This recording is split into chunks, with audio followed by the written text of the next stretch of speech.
ورجعنا تاني بعد البريك، وفي البداية كده معانا تليفون مريم من موريتانيا. الو مريم. الو مريم، اتصال اتقطع تقريبا.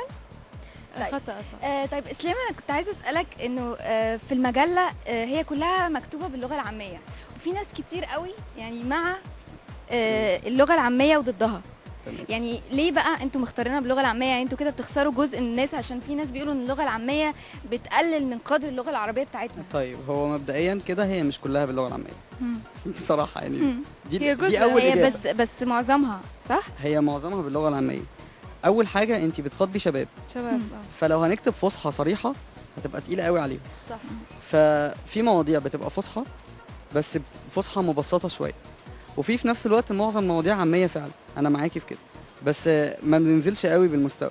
يعني ما بننزلش بمستوى العاميه لدرجه الالفاظ او المصطلحات اللي ممكن تنتشر بين الشباب واللي يبقى احنا رافضينها. العامية قصدي الكلام المصري العادي.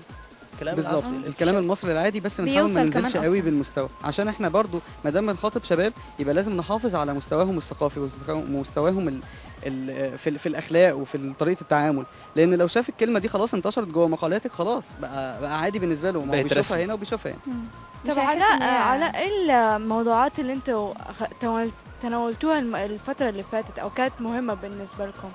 اي موضوع طرح على الساحه اتقال في المجله بس بشكل تاني. يعني مثلا كان في مشاكل او قضايا مثلا زي قضيه دويقه وكده، اتكلمنا عنها بشكل رائع جدا وكتبها صحفي هايل جدا. والمواضيع اتكلمنا قبل كده عن مواضيع الختان وقضايا بتشغل الشعب المصري، اتكلمنا عنها. يعني مش كل المجله خفيفه، احنا اتكلمنا عن كل القضايا. زي ما بنتكلم عن النجوم والاخبار واخبار الفنانين وكده، برضو بنتكلم عن قضايا الشعب. طيب هي مريم رجعت تاني من موريتانيا. الو مريم. السلام يا مريم. الو. ايوه يا مريم، ازيك؟ الو ازيك؟ تمام الحمد لله. مريم عندك اي سؤال؟ الو. لا انا عندي طلب. ايه طيب اموري. انا عايزه اخبار عن لارا وباش. انا نعتقد لارا باش ان شاء الله احنا حنسوي الاخبار عنهم ان شاء الله باذن الله، وحنقول لك هي في حلقات جايه. شكرا ليكي يا مريم، متابعينا. طيب انا دلوقتي عايزه اسال بقى اسلام، برضو انت اصلا طبيب دكتور؟ لا مش انا اللي طبيب، علاء هو اللي طبيب. علاء. طيب انا اختلط عليا الاسم. ولا يهمك عادي، ممكن اجاوب في الطب برضه. اي المصري بيحب يكتب اي حاجه. الموضوع ده اوكي. علاء انت اصلا طبيب؟ هو مش طبيب، لسه طالب. ايه اللي جاب الطب للشعر، وايه اللي دخل المواضيع في بعض؟ ايه اللي حصل؟ والله انا كنت ماشي في الكليه عادي خالص لحد سنه رابعه، وبعدين حصلت قصه حب وقمت كاتب شعر. لقيت الدنيا ماشيه معايا، كتبت شعر فعلا، لقيت الناس بيعجبها الشعر. انت لسه في الكليه؟ انا لسه في الكليه، انا في سنه 6 حاليا بكالوريوس. ربنا معاك. طب بشري صح؟ ايه؟ طب بشري؟ طب بشري القاهره. فكتبت شعر بعته للناس، لقيت الناس بتقدرني، لقيت جو تشجيع. فجيت المجله، وبعدين بعد كده اصلا المجله مش مجرد فعلا زي ما قال اسلام ورق وخلاص، هي مجتمع. اصحاب، واحد اكتئب اصحابه بيشدوه، واحد غلط اصحابه بيقوموه، بتطلع طاقه كمان يعني. بالظبط، بوزيتيف انرجي رائع. هو علاء اصلا خير مثال على كده.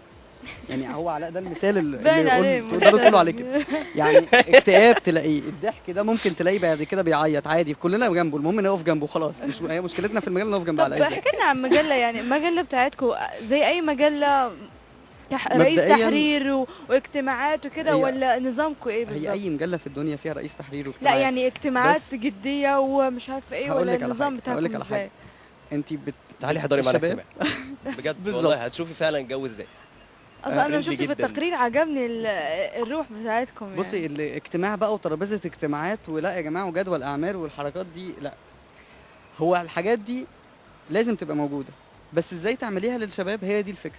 علشان كده الشباب هم اللي بيقدموا المجله دي للشباب، هم اللي بيكتبوها، هم حتى اللي بينظموها. انا دلوقتي مساعد مدير تحرير وانا لسه 25 سنه. ما اعتقدش في اي حته في الدنيا ممكن اخد الفرصه دي دلوقتي نهائي خالص. ازاي بقى نقدم ده؟ هي الاختلاف في اجتماعات، وقت التهريج تهريج ووقت الجد جد. وقت التهريج بنلعب وبنبقى عيال جدا، وقت الجد بنبقى كبار قوي وبنعرف تفكيرنا جدا. هي دي الشغل شغل، ده البالانس اللي بنعمله بالظبط. وقت الشغل شغل، وقت في خطه مستقبليه لازم نعمل خطه مستقبليه. طيب الحاجه دي لازم لها الخطوات الفلانيه ولازم نلتزم بيها. لازم نلتزم بيها. اللي ما بيلتزمش بنقول له اوت، انت بره الخطه دي، مش بره المجله، لان اكيد عنده موهبه تانية بيقدر يعمل بيها صح. حاجه تانية. مم. دايما بندي اكتر من فرصه، ومش انا بس اللي بدي، دي المجله هي اللي بتدي. مش أنا. طيب انتوا بتقبلوا مساهمات من قراء عرب او مصريين ولا لا؟ ازاي؟ بصي، في ناس بيراسلونا من بره، في ناس من الامارات بيبعتوا لنا حاجات لغايه دلوقتي، لان هم كانوا مصريين كانوا عايشين هنا وبيراسلونا من بره. في ناس لغايه دلوقتي من السعوديه بتتابع المجله، لدرجه ان في بنت بتكلمنا وبتبعت لنا على الايميل بتقول لنا انا ازاي يعني ازاي المجله تتوافر عندهم، وبدات تحاول تجيبها باي شكل من الاشكال، واحنا بدانا نحاول لها نوصل لها عن طريق معين كده، ما دام ما فيش توزيع هناك نقدر نوصلها ازاي، بقينا نحاول معاها في كده. ازاي كمان في ناس بتبعت لنا وصلتوا لها ازاي بقى؟ عشان لو دي اي حد في هي دي السعوديه عايز مش بس في السعوديه، في اي مكان هي في اكيد الوطن عالمي. العربي على فكره. في ناس فعلا كلمتنا برضو كانت من تونس والجزائر على الايميل. الفكره كلها بيتواصلوا مع قسم الاشتراكات، وازاي بقى بيتواصلوا في الكونتاكت دي، ازاي يبعتوا لهم، هي دي في قسم الاشتراكات. بس الامكانيه دي موجوده، هي يمكن صعبه شويه عشان بيبقى في شركه شحن والحاجات دي حاجه. في ناس فعلا بقى بتكتب لنا، في بنت بتبعت لنا مقالات، وعلى فكره باللغه العربيه الفصحى، ومن ايرلندا. ايرلندا يعني ودي مفاجاه، ده حول العالم. واسلوبها قوي جدا. وان شاء الله الشهر الجاي نزل لها اول مقال من سلسله مقالات بتاعتها، لان احنا عايزين نقول للناس اللي بره دول اللي بيبعتوا لنا مجرد اراء في المجله، لا ابعتوا لنا، اكتبوا انتوا كمان، اكيد ليكوا راي وانتوا في الغربه دي، اكيد ليكوا راي في قضايا بلدكم او قضايا بره في الغربه دي. صح. احنا ده موجود بره في اوروبا او بره في حتى في المجتمع العربي، وهو ده اللي يهمنا اكتر كمان، الناس دي عايشه ازاي وازاي نتواصل معاهم. ميرسي طب ليك احنا جدا في يا النهايه إسلام. عايزين نشكركم كمان ميرسي ونقول ليك جداً. احلامكم ان شاء الله تتحقق. ان شاء الله. بإذن ميرسي الله. ليكوا بجد ونورتونا، ويعني وانا لو لقيت ان انا عايزه اكتب مقال كده اكلمكم عادي على طول ما هتنشروه. احنا تتاخريش لازم وتيجي نروح يا تحضري سالي اجتماعات. يوم. لازم نروح نحضر اجتماع ونكتب كده، حتى لو كتبنا اي حاجه كده خلاص برضه. قريب شوفوا. جدا لازم نشوفكم عندنا في المجله. ان شاء الله. ميرسي ليكوا إن شاء جدا الله. ونورتونا بجد. شكرا. هنروح دلوقتي نسمع تامر عاشور كلموها عني، خليكم معانا.